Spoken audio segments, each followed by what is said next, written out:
guilty din ako dito kasi it's not just about running. Pero I've been delaying starting this podcast.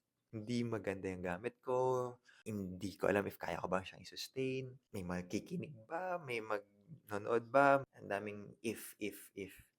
I did delaying it for almost 2 years. Kasi I have one friend who pushed me. Ngayon, na, ano na siya, nakatuwa kasi meron na siyang sariling coffee business. And she helped me conceptualize it. And then, na nabuo na siya, oh, game na. Eh, dami mong reason. Dami kong reason nun. Then last year, I started yung recording.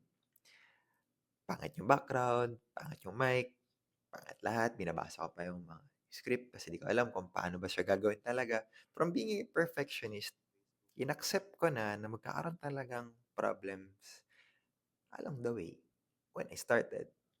Kasi naniniwala ako that version 1 is better than version 0.